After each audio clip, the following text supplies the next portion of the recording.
Okay. Okay. Hello, everyone. Hello and welcome. Welcome to this live stream. Live stream. 3 cameras.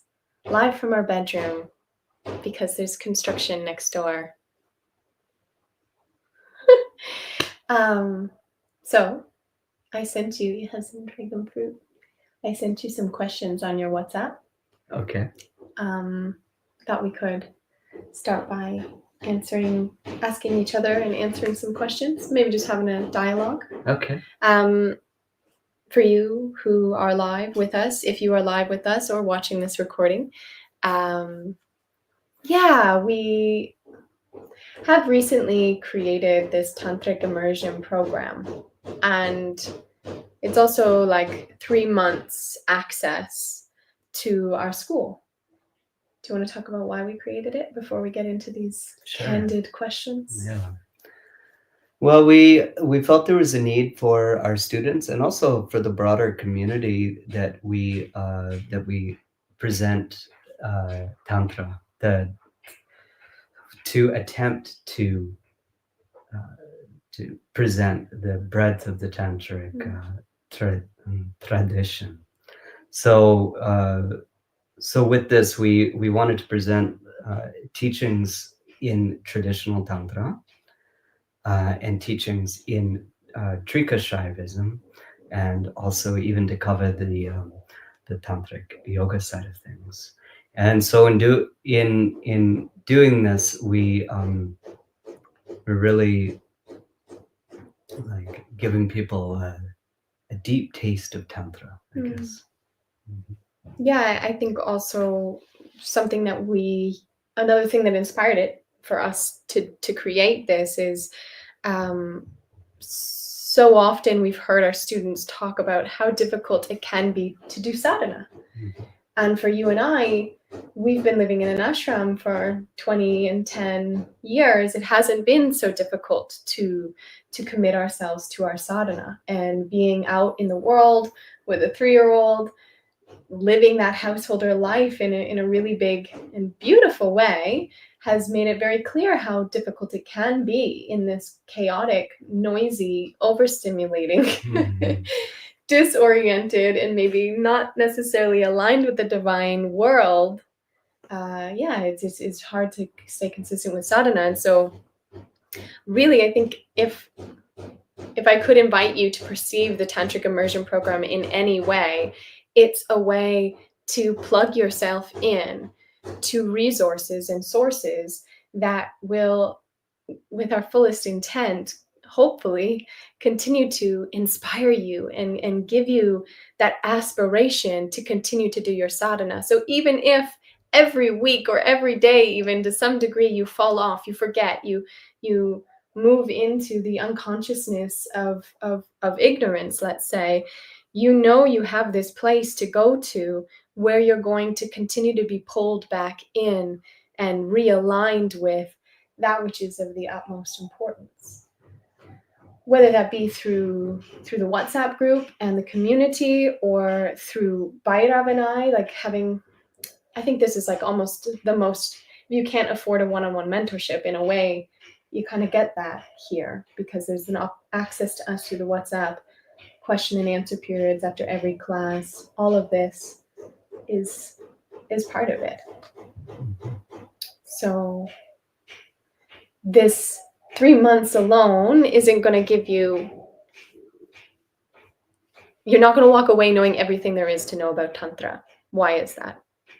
Even our Guruji says to us, if you think you know Tantra, you don't know it at all. If you don't think you know Tantra, now you're starting to get it. So I don't mean to say that this will be a very confusing program, but I also don't want to stand here and say, like, at the end of these 3 months, you're going to know everything there is to know about Tantra. And we promise, I don't know, making false promises and just trying to lure you in with, I don't know, lies. Mm-hmm. It is an opportunity to immerse in tradition and through the variety of practices that we've curated in this program. Mm-hmm. Yeah, and it's really a beautiful way that we can step into that, be with Sangha, as Artemis has said, and then have that transmission, the possible transmission of the darshan, which comes from Shiva, by touching into that and doing the practices and moving through experience into that of the unknown.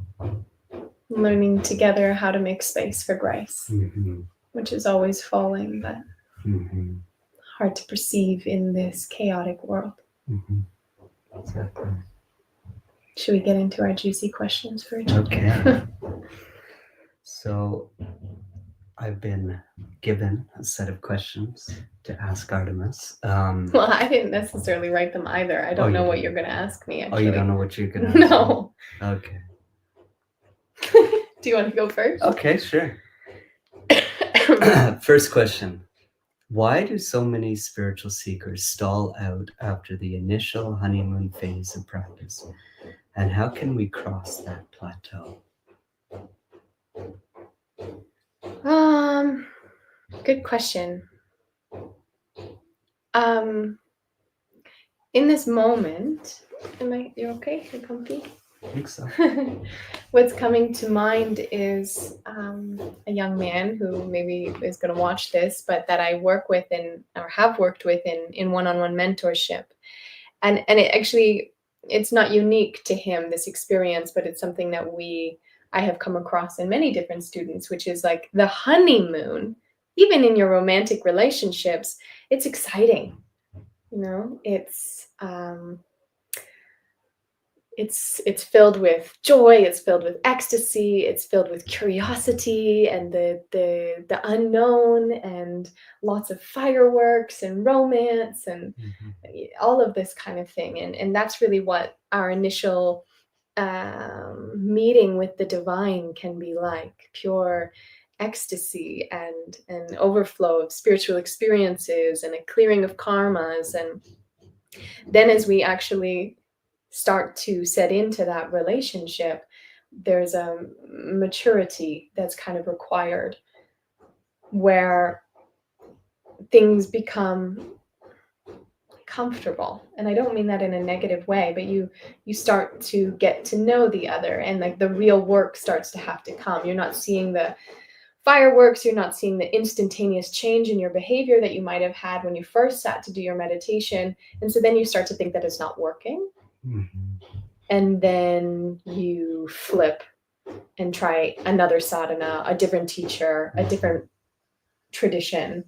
And that kind of ends up being how a lot of folks, which we talked about in the Amrita series, but it's how a lot of folks get stuck on the surface, because they think that that initial honeymoon phase is it, without realizing that there's the word lagom is kind of coming to mind a little bit from Swedish, but just a steadiness that starts to come, and the fireworks start to fade, and we kind of really get challenged there to stay committed, whether it be to our sadhana or to our partner, because a partner can really be a sadhana and a spiritual practice in itself.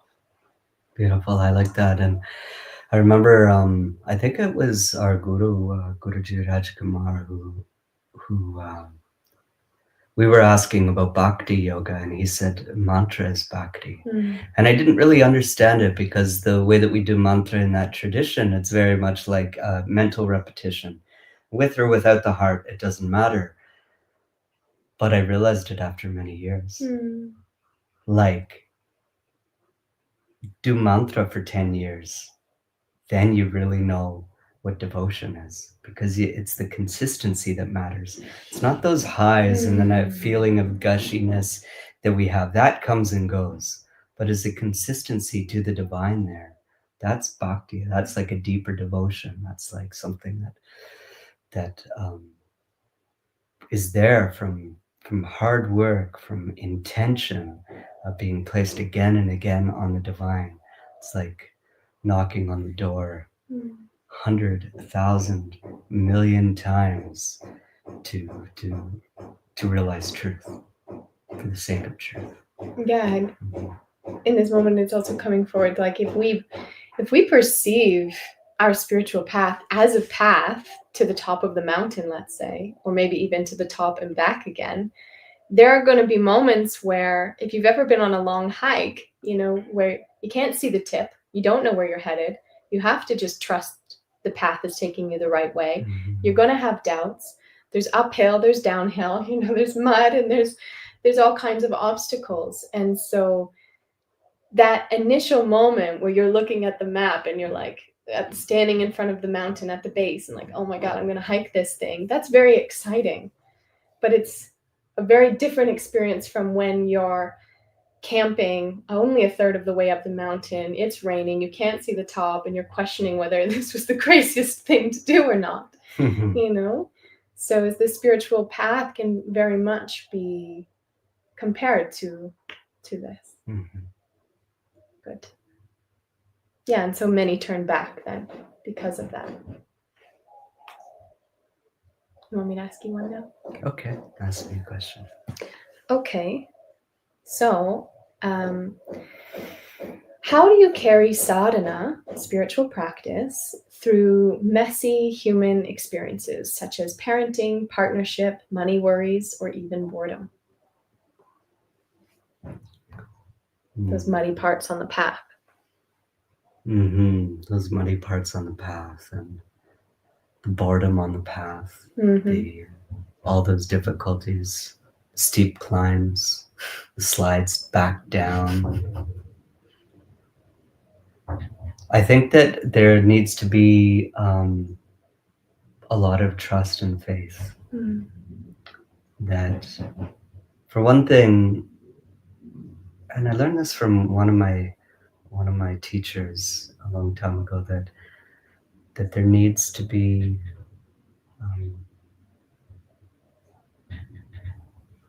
that trust that the universe doesn't make mistakes.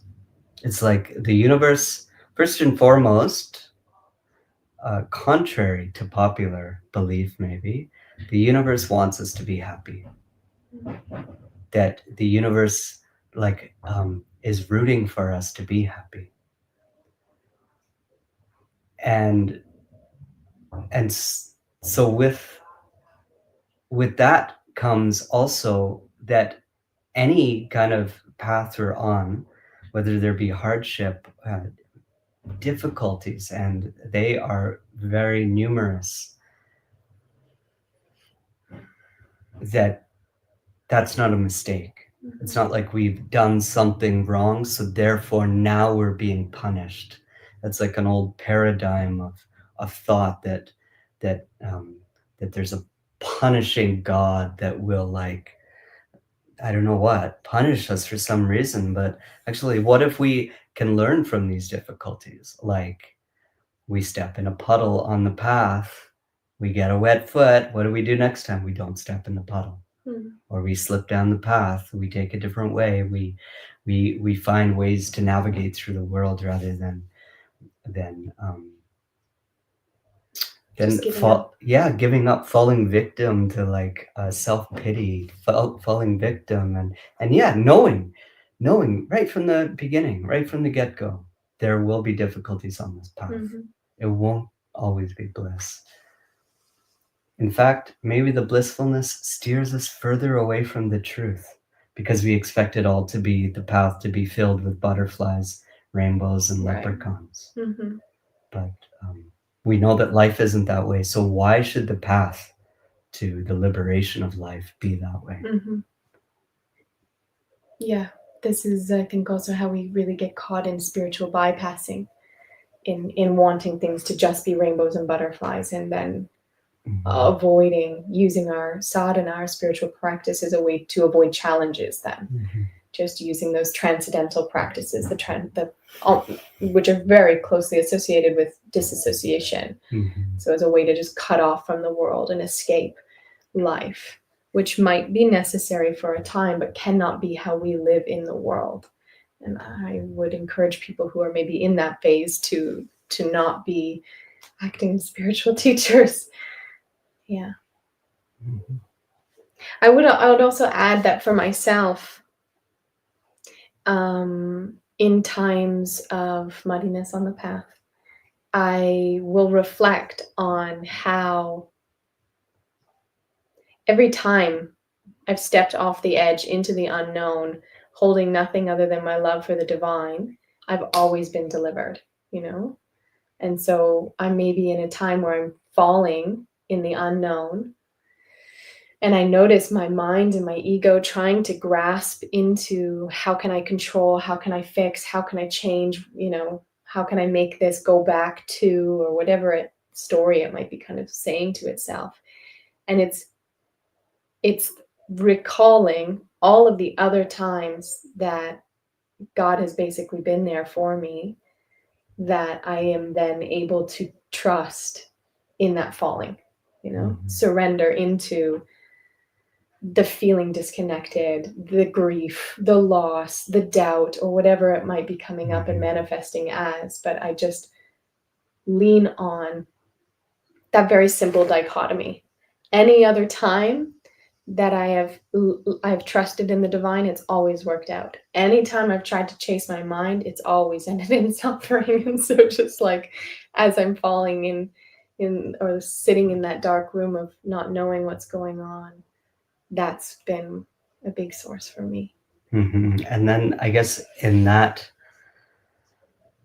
case, or all those cases, actually suffering is a greater teacher than the bliss, isn't it? So in coming back to the original question, like messy human partnership, money worries, even boredom, to just trust that like that we can connect with the divine at any moment.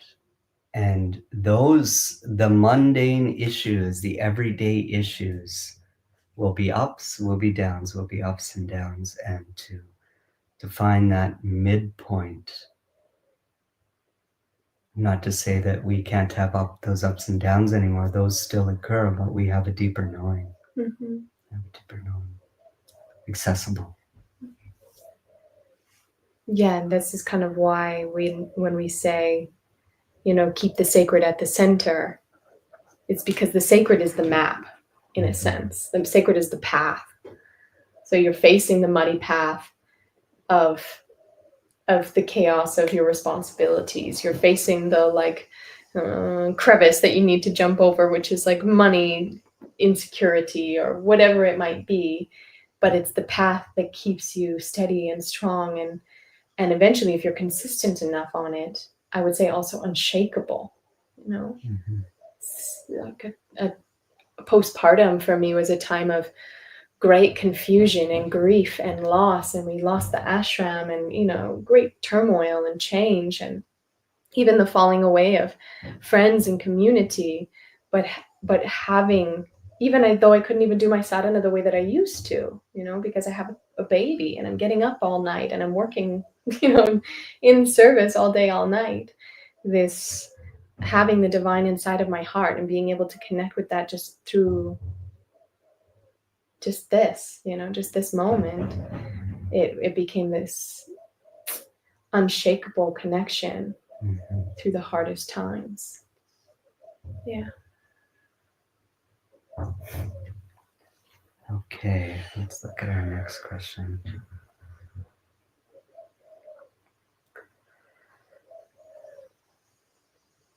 What does it really mean to commit to sadhana without becoming rigid or joyless?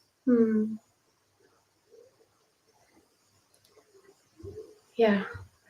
I mean, I think these questions are kind of inspired a little bit by Amrita and the series that we just did.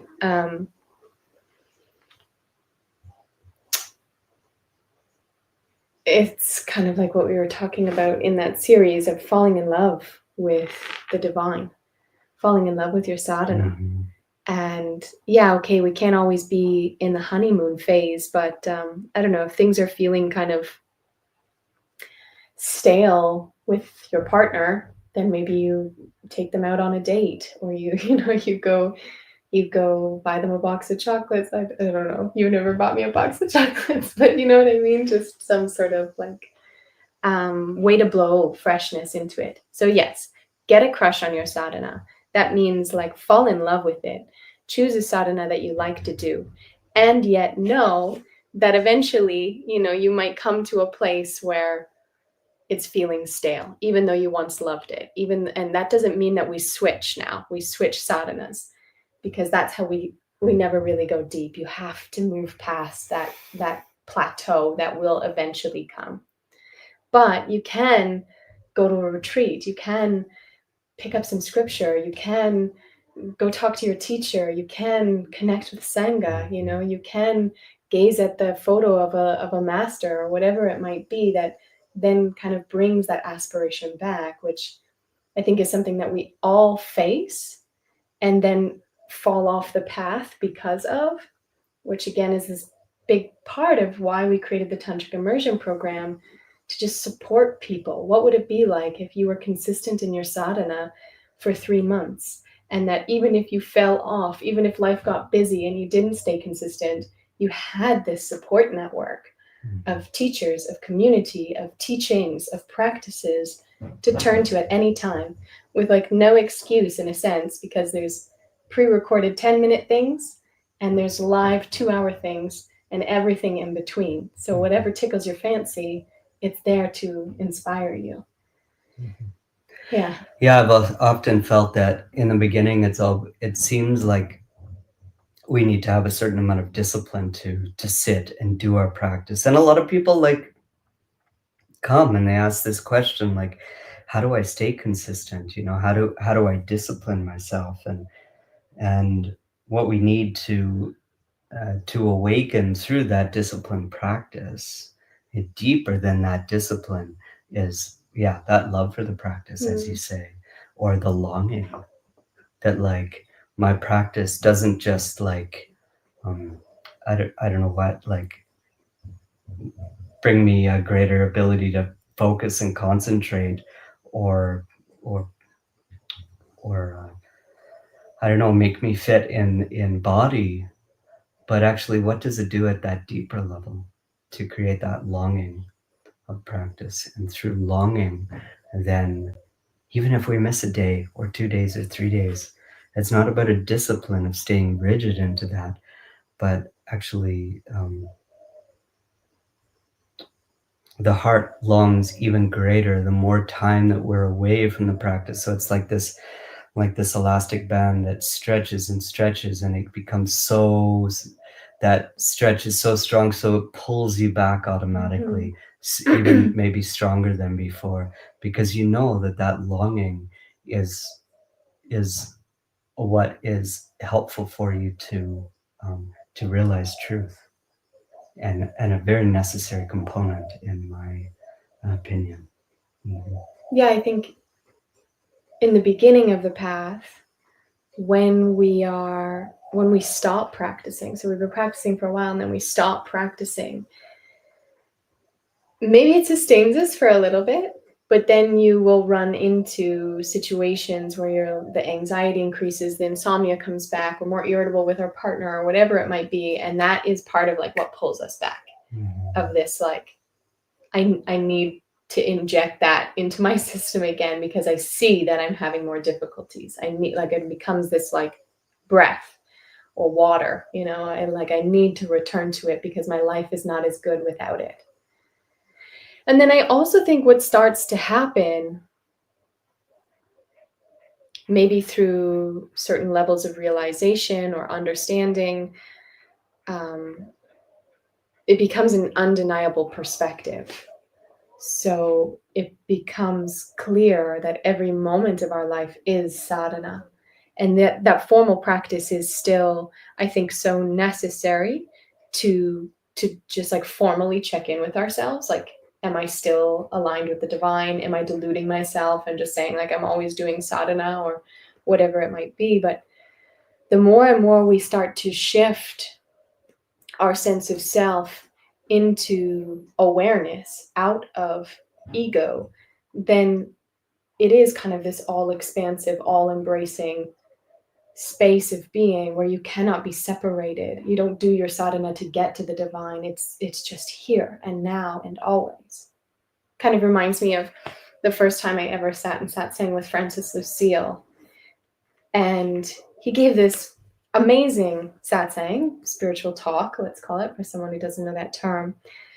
And then afterwards, I saw him down at a bar watching a sports game, drinking a beer, and I felt so like, like he's not retreated to his 7 hours of silence where he's going to just be a breatharian for the next 24 hours until the next satsang. You know, like I felt so like, and it was such a good teaching actually of the level of realization that he has come to. And I know it's a big part of that tradition of Jean Klein, Francis Lucille, Eric, and so on, but to not see anything as being outside of our spiritual path or realization, and not just conceptually and intellectually, but actually a lived, embodied understanding. And that's kind of the part of coming back down from the mountain, isn't it? Mm-hmm. Yeah. Okay, then, Bhairav. Speaking about discipline, have you ever resisted discipline in your own practice? And what broke that resistance? I think that when I first started to do practice, I noticed that I had to be very disciplined with myself to make sure I did it every day. I was living in India at the time, and I asked my first teacher, like, how, because he talked a lot about aspiration for the divine, let this be what guides you. So I asked, how do you have more of this aspiration for truth, aspiration for like to stop maybe the dullness that life brings, like, you know, this boredom and dullness that life can have, but actually to be aspired to look toward something greater than ourselves. And he said a very simple method that really worked. He said, do more practice. And at the time I was like, do more practice, but then I need to have more discipline. So I was like, okay, I'm just gonna go with it. I'm gonna like do more practice, not from a disciplined side of things, because we're brought up in school like we need to be disciplined. We need to be disciplined to do our homework every night, to get straight A's. We need to like all this discipline, and by the time like we're adults, we're like, I don't like this discipline thing anymore. I'll do the very minimum that I need to do in life, and then screw discipline. So actually my practice was for the sake of bringing more aspiration. I had like this feeling in my heart that I wanted more aspiration, wanted more pure, and that was from the place of intention, of a pure intention. So the practice revolved around gaining aspiration through pure intention. And it did work. As time went on, I noticed that I was doing, like, it was very easy for me to do 6, 8, 10 hours a day without discipline, for just the sake of wanting to know the divine, just the sake of wanting to open up with that pure intention. And yeah, so definitely resistance to discipline is there. And now these days, that was 20 some years ago when I was going through that process. For myself, I don't consider that discipline is a strong part of my life, because discipline denotes that there is somebody to be disciplined. So then stepping into maybe a broader range of truth is to step out of that little that limited being with discipline, to understand the bigger point to life, the bigger point to truth, the bigger point to reality. Yeah, I think not exactly the same as you, but I mean, when we met, I busted my body in meditation, and I've been in a spiritual relationship that was very competitive, where we would see who could meditate for longer, basically, you know. And even before meeting him, I really believed that it was through pushing myself, you know, just sitting all day and all night and doing long vigils and fasting and this kind of pushing that was going to deliver me to the divine. And I think it was a necessary part of my path. But it's also it was like a shackle in a way that was like, I was approaching the divine with a very particular effort. And I think anyone who knows me knows that I'm not, I don't push anybody into that. I want things to feel natural. I want things to feel, I want to inspire. I want to bring aspiration. But I don't think that discipline is necessarily the way. That being said, we sit here and say that, but we're also on a path with Guruji and the Bhairav and Artemis lineage that is a very disciplined and like hardcore path. It's not like we frolic in the fields and like sip tea and call it sadhana. There's like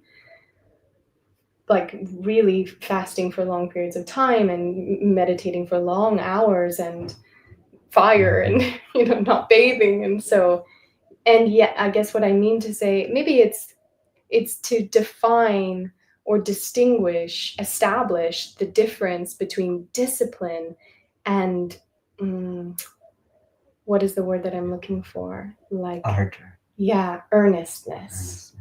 Is like, I want this more than anything. What is this? I want God. I want the divine. I want to know myself. I want to be free of ignorance more than anything. But I also, like, it's like you said, the discipline comes from me. Like, I'm going to push myself so that I can get God. You know, that kind of like, mind, like, versus like through the guru, through tradition, through guidance of a teacher, we can establish ourselves in that earnestness, which is a fire in your belly versus a tightness in the body, possibly. Yeah. What time have we got? Hello, friends. I forgot to mention that if you have questions, please drop them in the chat and we will answer them at the end of our beautiful discussion together. It's already been an hour and a half. No? It's been 34 minutes. Has it been 34 minutes? Oh, you're right. Okay, good. So I have a question for you now? Yes. Okay. No, you just asked me a question. Did I ask you a question? Okay. How do you personally find inspiration when practice feels dry, empty, or even pointless? I think we kind of already talked about this. Mm-hmm. I don't know if it can feel dry or empty for me so much anymore. But that's because I'm walking a path now of Tantra, where the divine is everywhere and everything.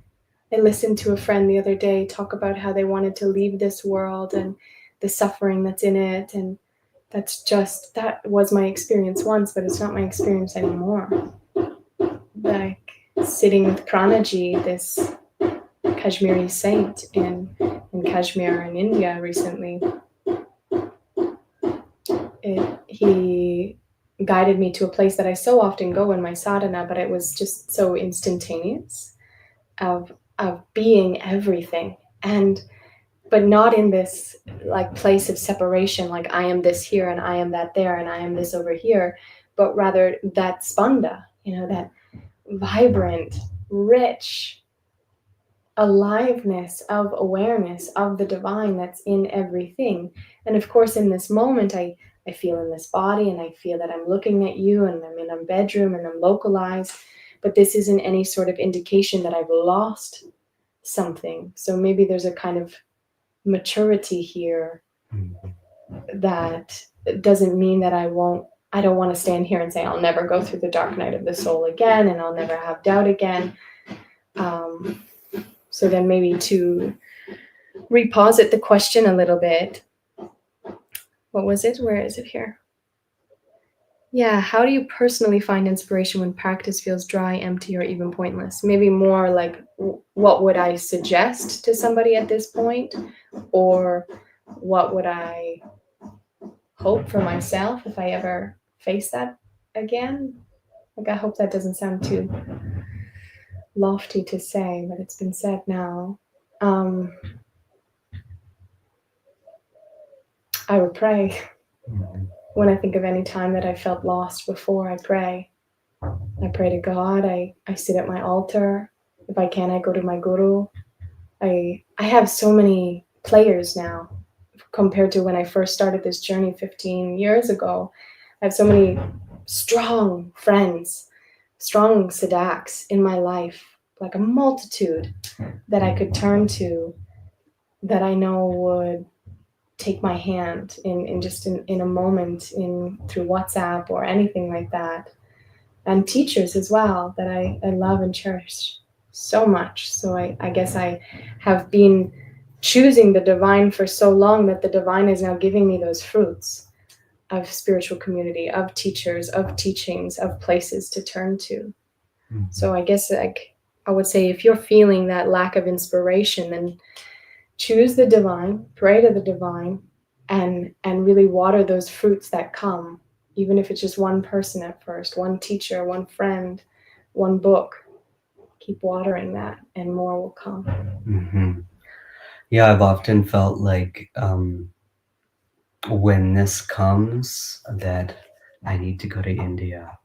Although it's not always open to everybody to just Right. take off to India, but go to your local kirtan, do something that others find solace in.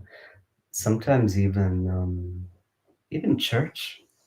Although I do have a connection with Christianity, with Jesus, but even that, I like to go to churches that I can't understand the language, so I don't get caught up in whatever they're saying, but instead just feeling what's happening there. So finding that place in the local community that helps the feeling of inspiration, and maybe that even means going into the forest, listening to the trees, feeling the moss on the ground. Yeah, but I would say what trumps all of those is meeting with the master and spending time really with the master, or with Sadak friends, as you've said as well, if that's accessible. I sometimes feel like a lot of people who get into spirituality, they see that they get into the place where there's a feeling of emptiness, but it's more of a nihilism. It's more of like a lack of, and the emptiness that Buddha was talking about isn't the emptiness of like a nihilistic of a nihilistic philosophy. A nihilistic philosophy says that there's no purpose. There's no purpose to do anything. So then why bother? It's like depression, isn't it? It's like a place of being where no matter what you do, it doesn't matter. Emptiness, the emptiness that the Buddha talked about, and that we see in Hinduism, and we see in many of these different cultures. It's more of it's an openness, it's an aliveness. It's even like to the point where it's like there's a vibrancy there in that emptiness. There's a vibrancy of like everything and all is also the emptiness, and it's a realization. It's something that's already there. We just have to recognize it. Mm-hmm.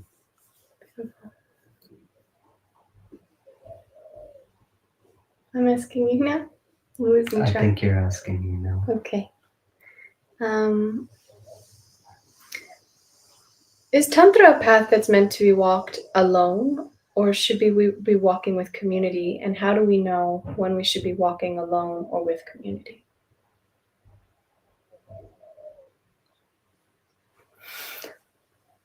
I think that that Tantra should always be with community. Hmm. I can't think of too many times when it should be walked alone. We need to have mirrors. Um, Tantra itself is seeing that everything is sacred. So why would we subject ourselves to isolation? Of course, like periods of time in our life where we isolate ourselves into retreat. Yes, absolutely. To go quiet and silent, just because the world is a distracting place. Others can be very distracting. You're even in a spiritual community, but there's so many distractions. You're even in like an ashram, but there's so many distractions that you can't focus in your practice. You can focus better when you're on your own. So of course we have different ways in which each of us flourish. But I would say all of us should try to go in retreat for a week, 10 days, a month, 3 months, for some time, to also come to terms with being alone, with not having the distraction of the others, but also know that it's not forever, and that coming out into the world and spending time is also a sacredness as well. And so, to answer your question, When is it time for to be alone, and when is it time to be in community? yeah, I've often thought a 10-day retreat once a year is an excellent kind of retreat from the world, even every 6 months, depending on how often you get distracted. How big are your distractions? Because I feel like a 10-day retreat can carry you through 6 months pretty much. But maybe you're one who's naturally a bit like more of an introverted person, so then maybe you only need it once every year. Of course, in being introverted doesn't mean that you are better at your meditation. It means that you'd like to do more things on your own. So that, and you can definitely be distracted on your own as well. Um, Being in community always, whenever you're sitting with the guru, is always a very beautiful thing. To be in community and have the mirror of your own personality is very necessary for our own growth. To Yeah. to realize ourselves um, in relation with others, and to recognize the mind when it's passing judgment on ourselves, and comparing ourselves to others, and all the rest of the things that doesn't happen when we're alone. We yeah, we don't compare ourselves as others as often as when we're as when we're with other people, when we're in community. So being in community teaches us different things, but I feel like both are very necessary. I was gonna also say, like, I think of Guruji and how he spent like 26 years in solitude, in a sense, in sadhana, but yet he wasn't necessarily in community, but he had his guru. He always had a guru nearby, or he was living his life through the direction of his guru and then returning to his guru when he needed more directions. So in that sense, yeah, Tantra is a path. I mean, I think any spiritual path, if you don't want to go too much into delusion, you need to have a teacher at least. And then to have community as well is really important. Something that I contemplate a lot as of lately is just this idea that now Kali Yuga is the time of Tantra. And how also in, this last, maybe even just 50 years, maybe a century, I don't know, probably more like 50 years, the majority of the spiritual teachers, at least that I know, even outside of Tantra, Adyashanti, Muji Baba, etc., even just saw a woman giving satsang online this morning and saying that, like, you have to immerse yourself back in the world. And I think this is a rhetoric that is becoming really common, and not one that we heard 100 years ago, 500 years ago, etc. It was one of more of transcendence, I feel, when I read scripture or that kind of thing, except for when I get into Trika Shaivism, which I've heard some teachers say that Kali Yuga is the time for Tantra. And I'm wondering if maybe you feel that I've got my own kind of inklings in this in my head, but how you think that this embodied approach to spirituality is more necessary or needed in a time of Kali Yuga, of a time, if anyone doesn't know Kali Yuga, a time of great illusion. Mm-hmm. Well, I think definitely it is the time of great illusion, but it's the time of a lot of grace as well. Mm-hmm. So it's more possible. For one thing, it's difficult to just leave the world and to become a monk. At least like in Western culture, we're not supported in that way. Maybe in India, one could be supported in that way if you're Indian born, maybe in Thailand as well, or Eastern cultures. But in the West, we're not supported. So we have to live in the world. We have to be householders to some degree. We have to work, and in that case, then yes, Tantra is absolutely meant for modern people, because it's this path meant for the world, not exclusive to householders, but it's meant for the world. And so in Kali Yuga, we only have to make 2 steps for the divine to make 10 steps toward us, which we hear that in the previous yugas, that it was a little bit different, that people did need to live the life of a monk rather than a householder to gain the same truths. That the people I know being online and having students, and the people are recognizing very quickly, versus even in my day, even when I was first starting, like people, like things are opening a lot faster for people than how I could open. On that regard, it's almost twofold, in the sense that, like, I've heard Adyashanti, for example, talk about how it's just like so many people have walked that path now. It's very well trodden and it's easy to find, and maybe not necessarily easy to find, but it's easy to walk now compared to being those first people kind of breaking trail. And then when you look at it as like Kali Yuga, the time of darkness, and then you think about tamas.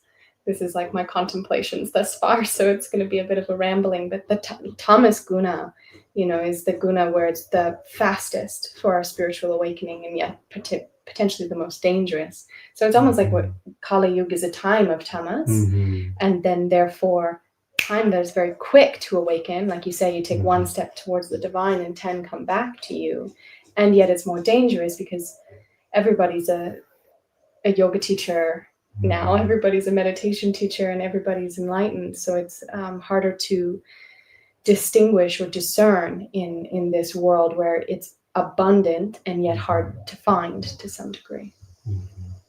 Another reason I just wanted to bring forward of like why, at least in my own contemplations, it seems that this is definitely the time for Tantra, is because of the amount of isolation that the world is experiencing now compared to ever before in human history. It's like it was already pretty intense, but you add in COVID and the introduction of AI and the removal of cashiers at grocery stores, and slowly with just us and a computer. So if Tantra is a path of embodiment, if it's a path of relationship, if it's a path of living in the world, then it's not so conducive to this path of this modern world of isolation and separation. And actually, one could almost, it seems obvious just to look at it intellectually, why a path of transcendence and isolation, or like solitude, let's call it, could be counterintuitive or not so beneficial in a world that's so isolated. Does that make sense? What do you think about that?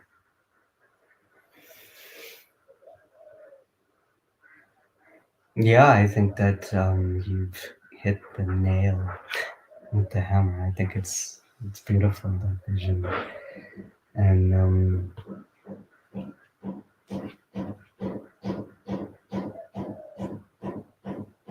Yeah, it's what the Kali Yuga people, it's what we need the most, isn't it? Mm-hmm. Um, Even not for spiritual awakening, just human connection. yeah. Mm-hmm.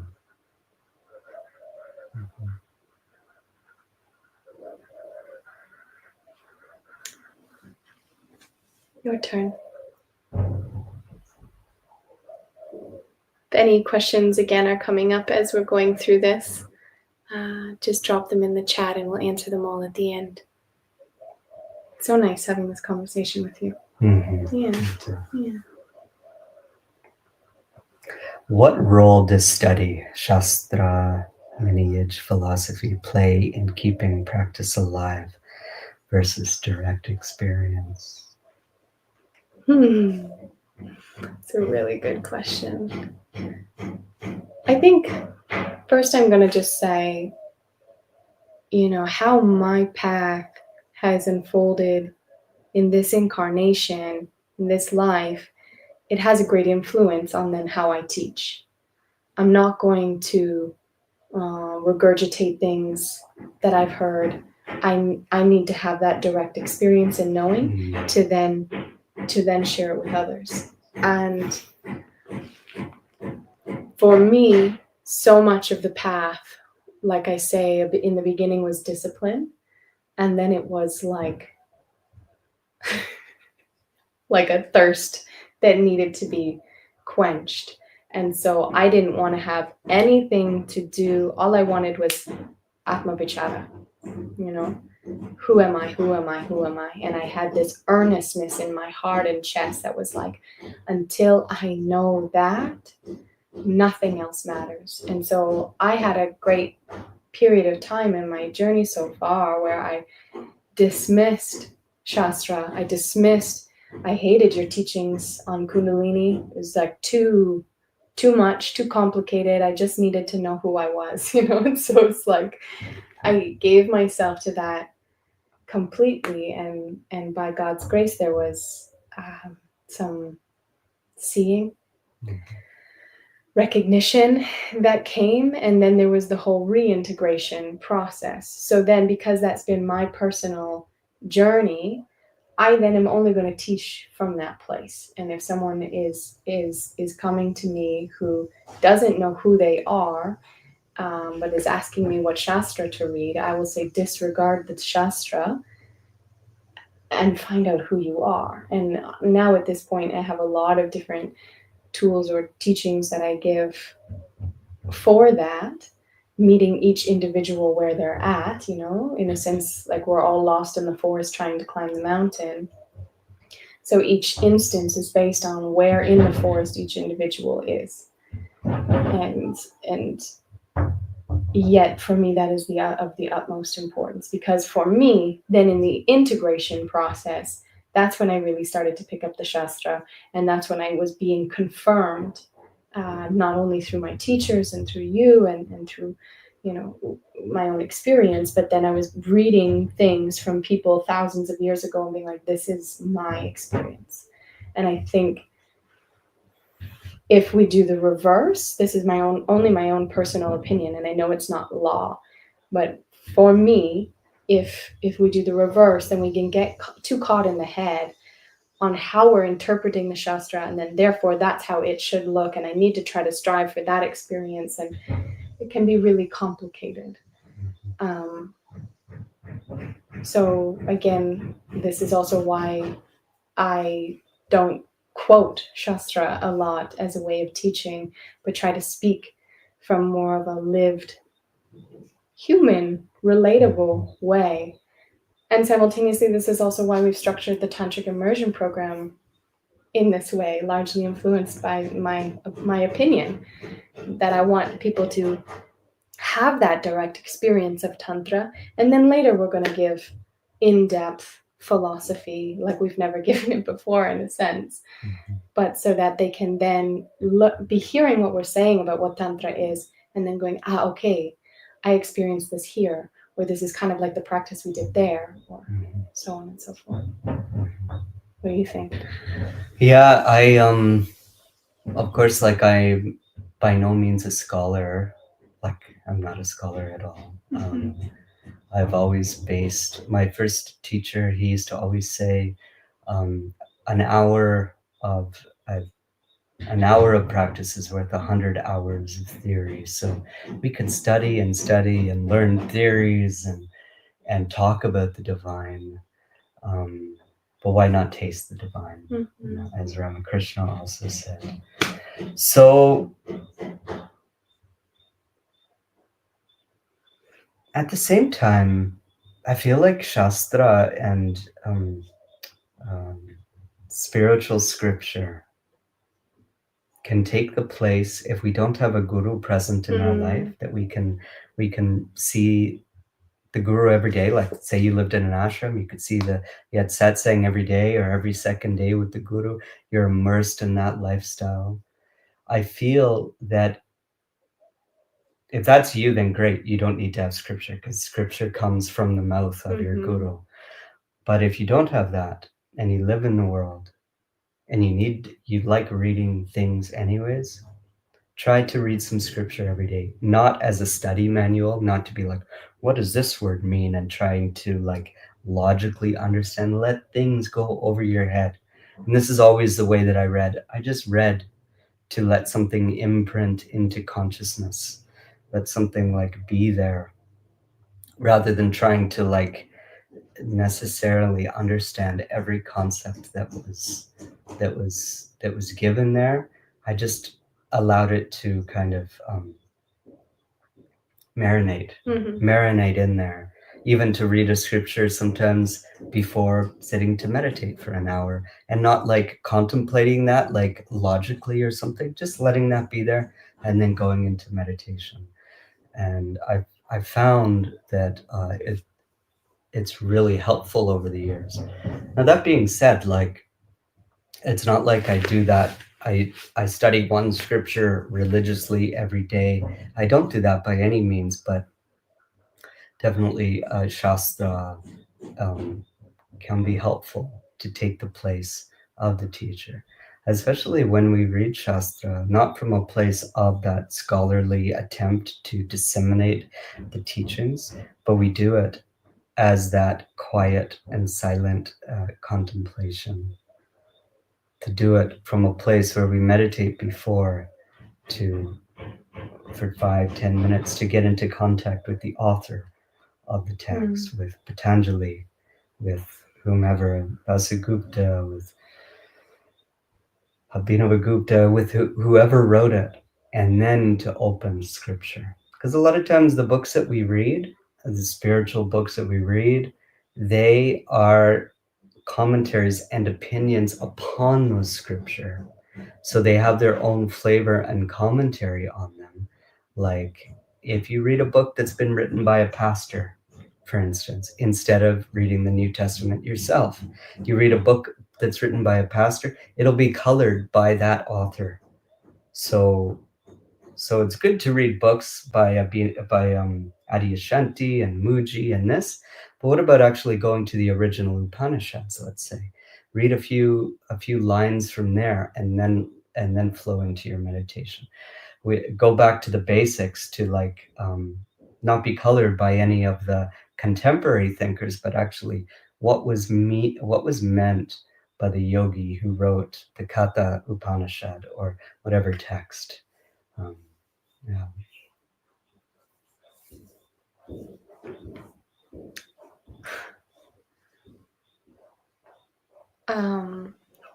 What's have you? I don't know which one to choose actually. This one's the one that popped out to me. Have you ever wanted to quit? What pulled you back? What kind of resources or guidance have you both wished you had earlier in your own journey?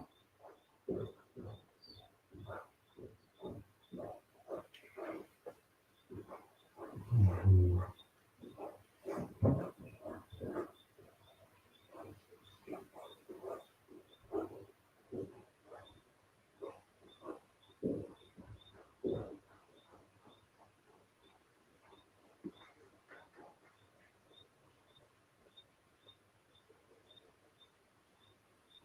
Yeah, I think sometimes the spiritual path seems like a mountain that's unsurmountable. Mm. that it's so huge. Like, for instance, if you're in your 40s and you want to go back to school and you want to get a PhD, it's a big it's a big step in your process. It'll take many years of hard work, and to be liberated, it's beyond PhD level. It's beyond having a master's, even though you become a master. It's like, but at the same time, even though it seems unsurmountable, recognition can happen right here and now. Recognition isn't some far off mountain or some other planet or galaxy that takes lifetimes. It can happen right now, right at this moment. So I think it's always important that we hold on to that perspective. And wisdom itself, the wisdom of being able to discern truth from untruth, comes through life, really, comes through living life. And I think that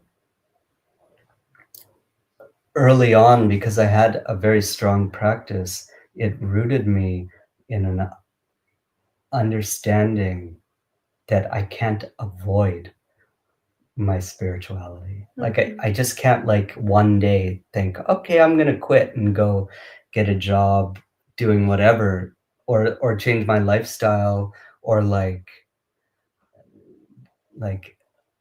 because it's such an integral part of me. It's not like I have my spiritual life and then I have my friend life, and those two things are different, or I have my spiritual life and I have my job and my career, and those two are separate. They're intricately linked.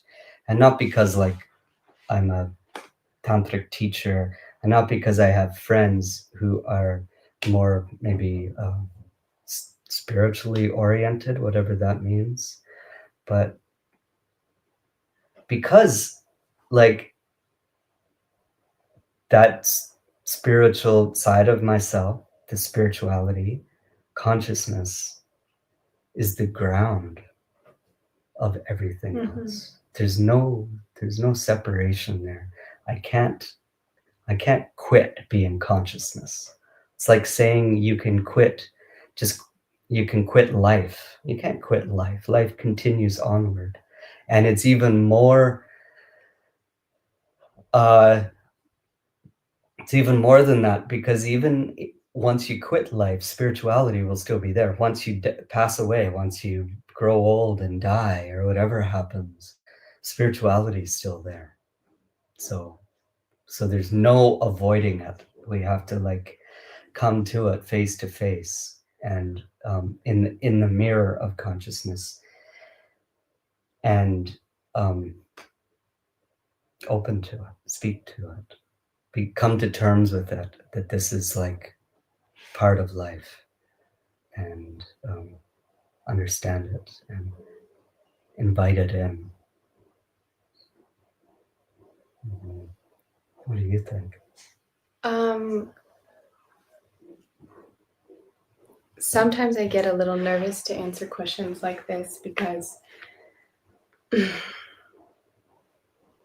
I've had a lot of grace in my life. And I haven't known a life without the divine. My earliest memories are me conversing with the divine, and somehow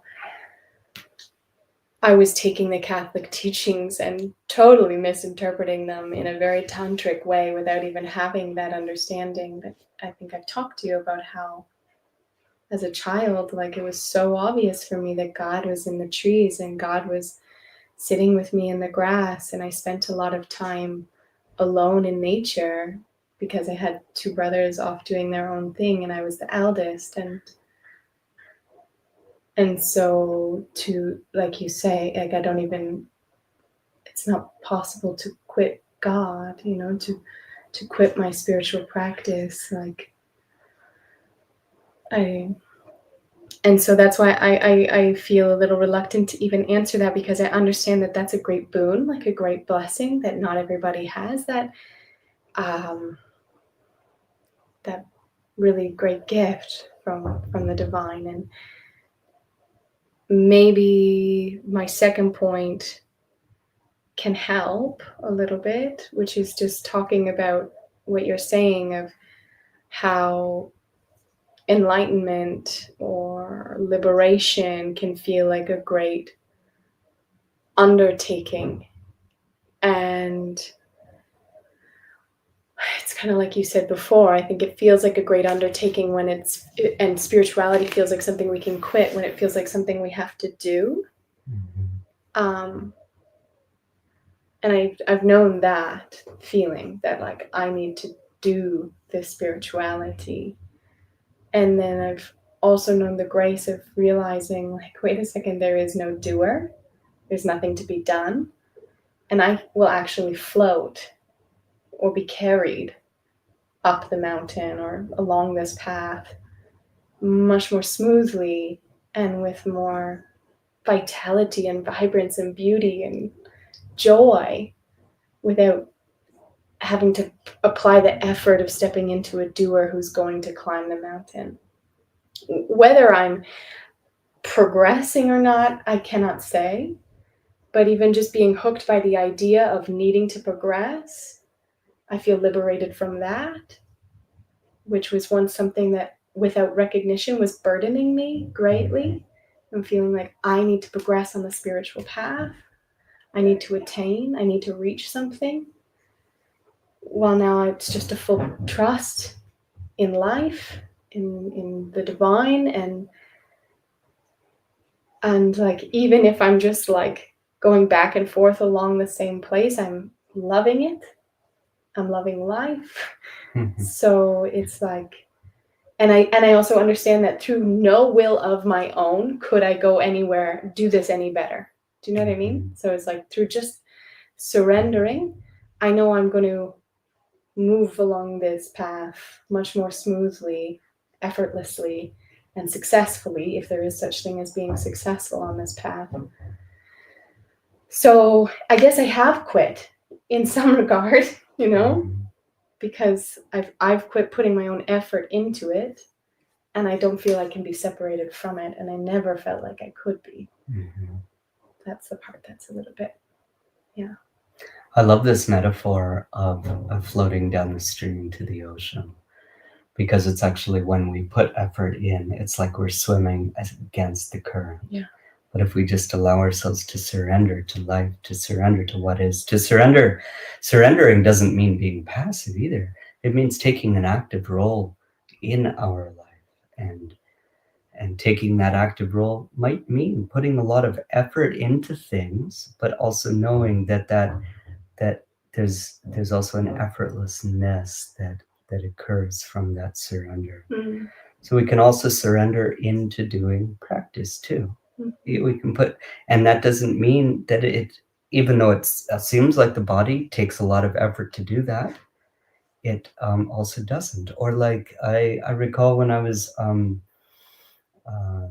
being back at the ashram and doing a lot of karma yoga and seva, a lot of effort is needed to chop wood, to carry wood, to haul water, to cook, to do this, but also the body getting tired, the mind getting tired, but then there's also an effortlessness in being just carried throughout the day and having so much energy to do all those things with extra energy at the end of the day.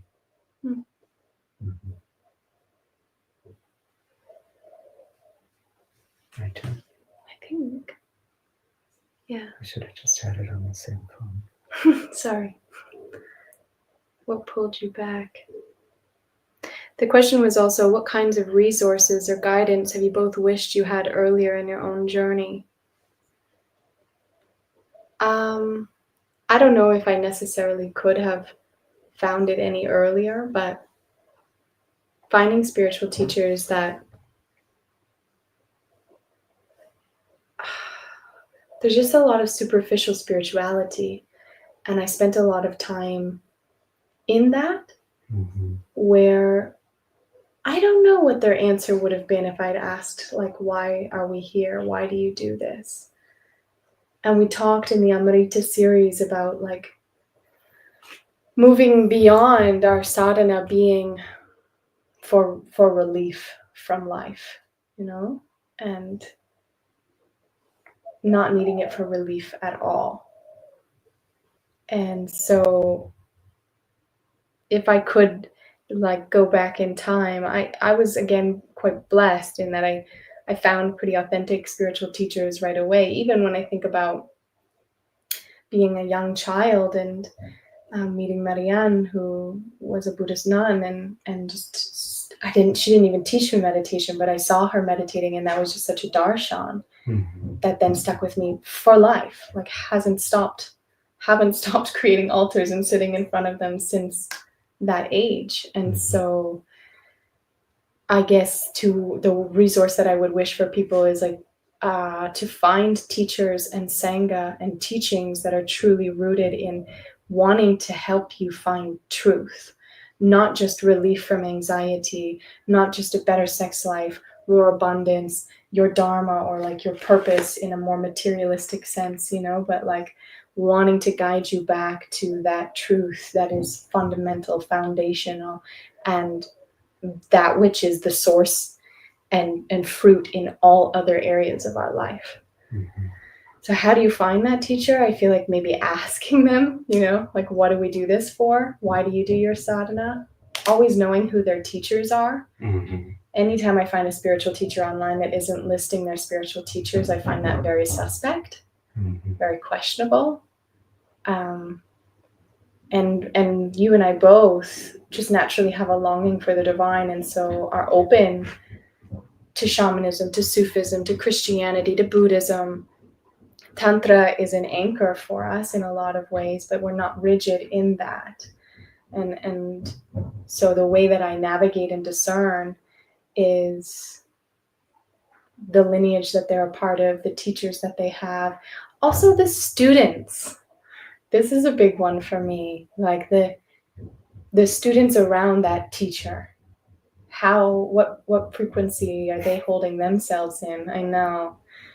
So that's a big part of, I think, what keeps calling me back to Muji Baba in a lot of ways, is because the people, and Rupert and Ellen, being in satsang with Rupert, I was so blown away by the maturity and also humanness, spiritual maturity, yet also the humanness of all of these people in satsang. And so that helps me to sniff out what kind of teacher I'm with and teachings I'm following.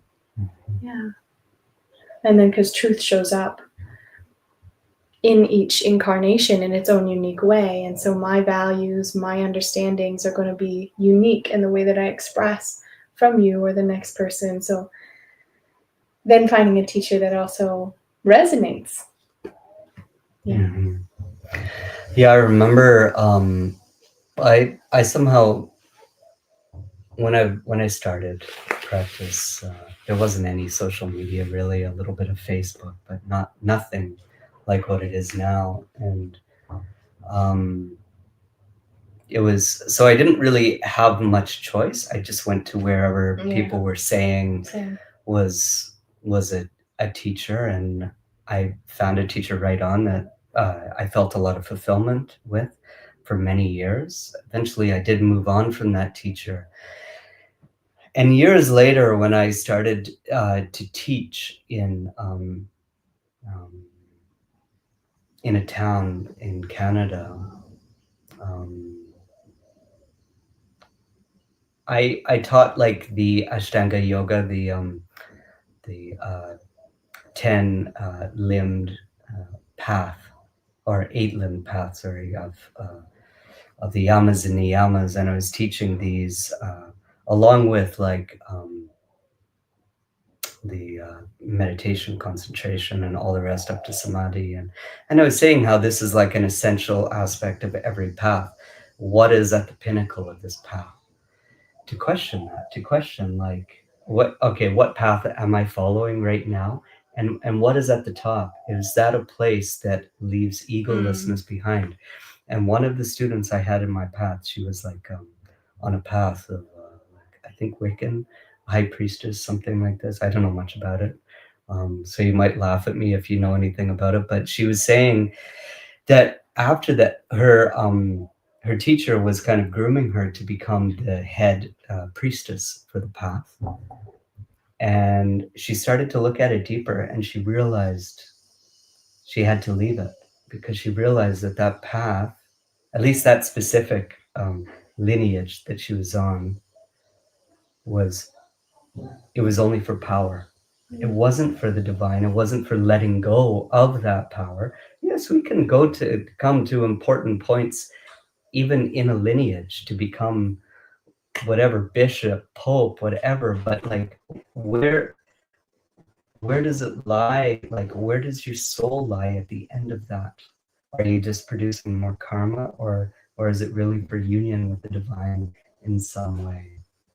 So it's important to like question these things. If you are on a lineage, like where does that lie?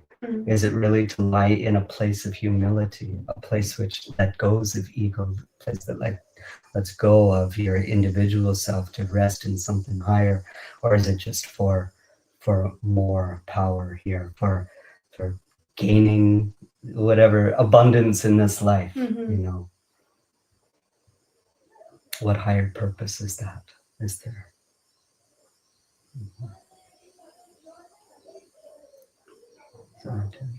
I don't know. I guess just going back to this question again, what kind of resources or guidance have you both wished for? I think that's it. What we're talking about right now is having some discernment, and we're giving them the ways to discern good teachers, good teachings, good practices. Yeah, that kind of answers it, eh? So if someone feels both the pull towards truth and the resistance to commitment, what would you say to them?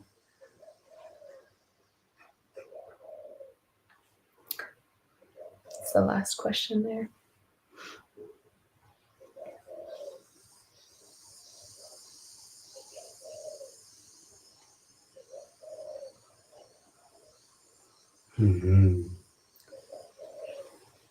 I think that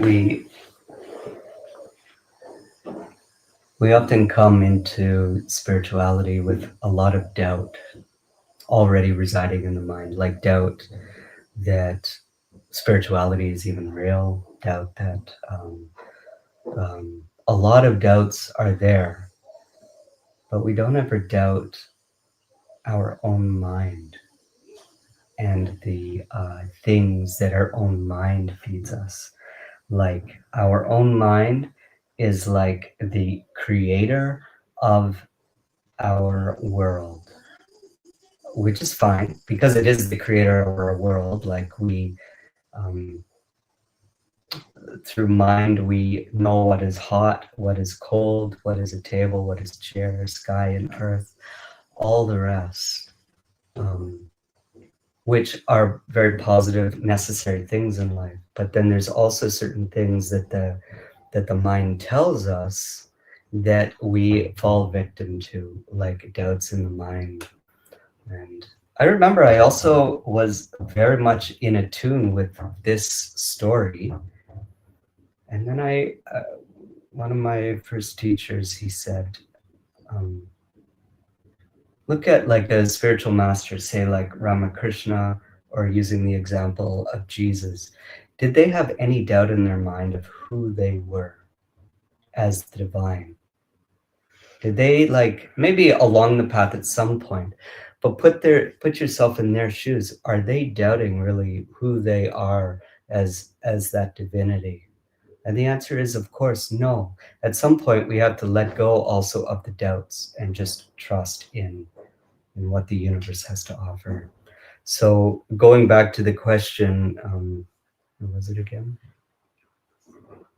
I can't find it for you now. Take a minute.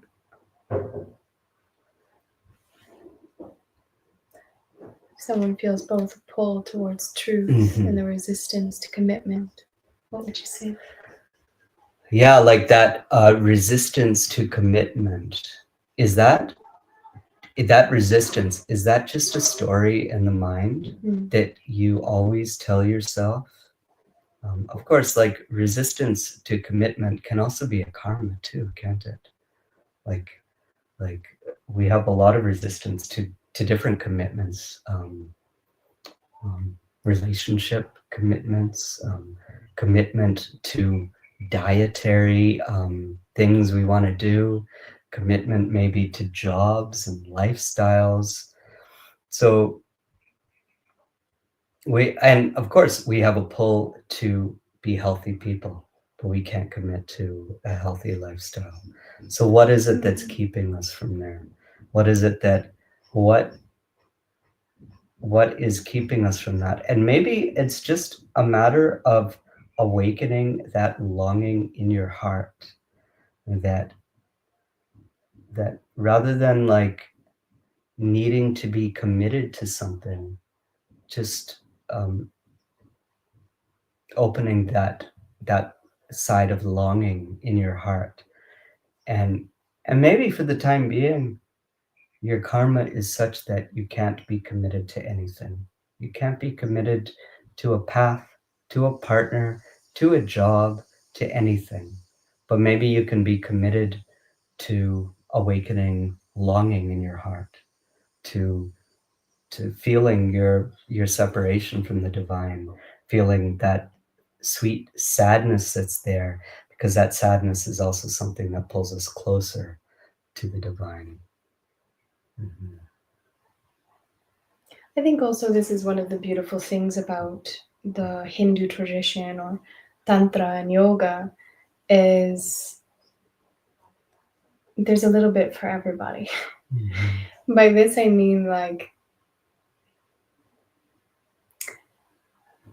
okay, yes, it's good to pick a sadhana, to pick a path and really commit oneself to it. Like we say, you don't want to dig many shallow holes and not hit water. Eventually you just choose the spot, dig the hole, and eventually you'll hit water, yeah? As a kind of metaphor for our spiritual commitment, let's say. But then, it's also okay to taste the fruits in many places, to explore this and that and over here and over there. And really, it's a very beautiful part of the spiritual journey. I don't think we want to get stuck in that forever, which is kind of that honeymoon phase. Eventually, we settle down, at least for a period of time within a tradition, and really try on that path. But if someone is of the constitution or the character that they're having difficulty committing, but they long for truth, well, okay, no problem, because we can find truth in your physical asana practice. We can find it in meditation, in focus. We can find it in pranayama, in breath practice. We can find it in kirtan and the chanting of mantras. We can find it in puja and ritual. We can find it in seva, in showing up at your local food kitchen and being of service to people in your community. There's a multitude of ways that we can be turning towards the divine.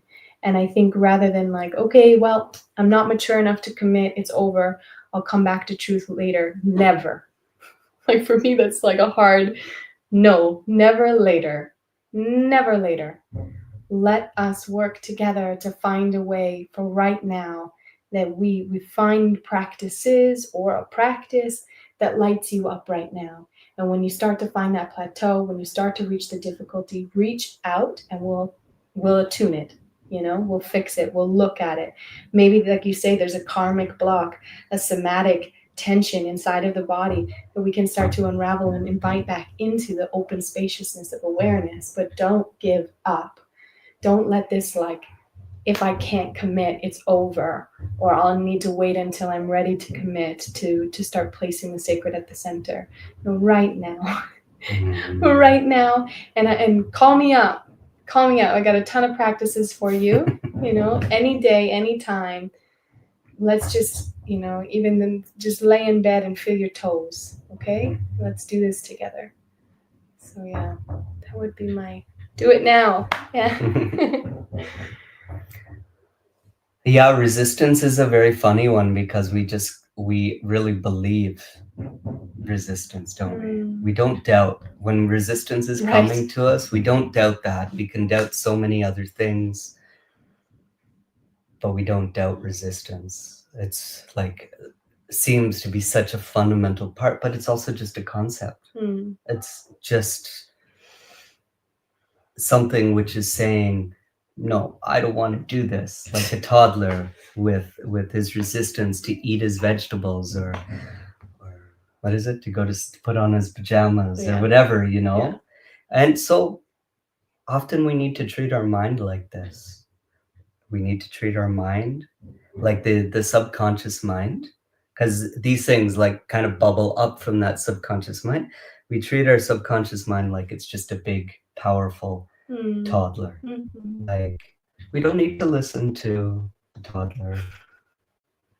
We can have respect. We acknowledge that you don't want to put on your pajamas right now, but you know it'll be a lot warmer if you put your pajamas on. This is our story every night. This is our story every night. So. We know it well, but we also know resistance too, don't we? We know how it is to be resistant to a practice. Yet we do it anyway because we know that that's also what feeds the soul, what feeds the longing to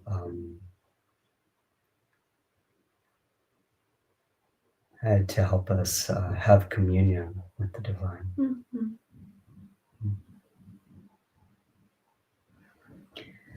Okay, my friends. So if you have any questions, feel free to drop them in the chat. This has been a beautiful discussion together. The first time we've ever done something like this, really, I think, without people sitting with us in some capacity. This is a little taste, maybe, in some ways, of the two entities, beings, that will be showing up in the Tantric Immersion Program, and where our anchor is at, what's important to us, our values, and what we really hope to guide you home with through the Tantric Immersion Program. Yes, we have these kind of formal containers where we're going to look at different practices and rituals and perspectives and philosophies in Tantra, but really those who show up to this program are going to be a big part of shaping it. We have a lot of sadhana experience in our lives, and so what we teach and what we share is largely guided by the needs of those who show up in this program. So in some ways it is very much like a mentorship, because your questions and your interests are really going to be what are most important to us, and it's a full access to our school, so then we can guide each individual to the particular course that is best for them, or the practices in the library, or even start to shape our live teachings around the interests of the group. Yeah, and in that respect, we also need to speak maybe a little bit about transmission too, because sitting with Sangha, sitting with teacher, there will always be this transmission that happens, and this is very powerful to be able to sit with the teacher and sit with other students that think and look at the world in the same way. Few and far between in this world.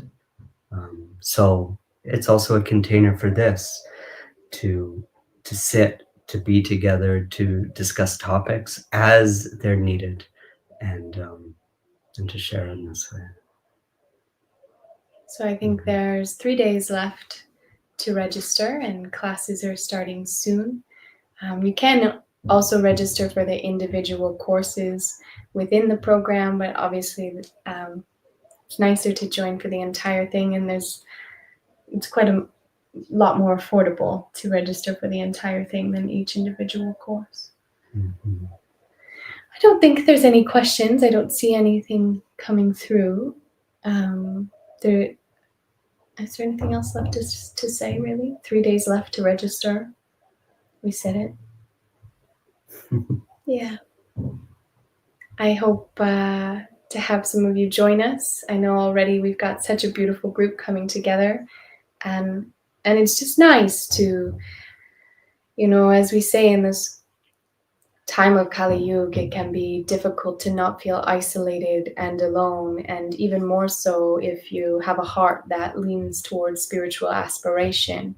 And so, as we say, this has been specifically curated and created for those that have that inkling in the heart, to support you, to keep you resourced, and to guide you in your aspiration, as well as beyond the obstacles that might be showing up in your own path. Mm-hmm.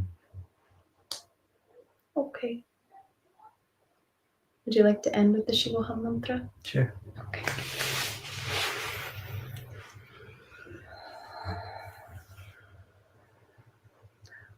Om Ham Soham Samgam Shivoham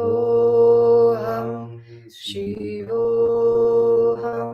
Shivatman Shivoham Shivoham.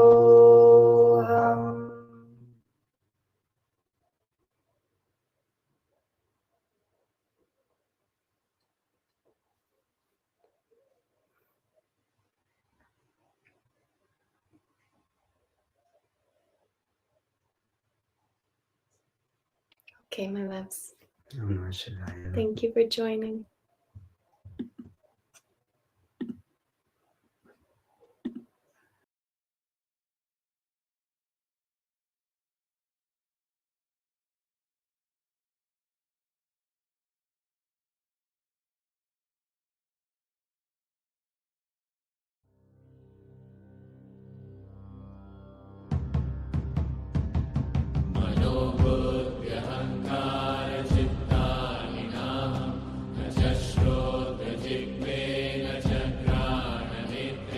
Najavyo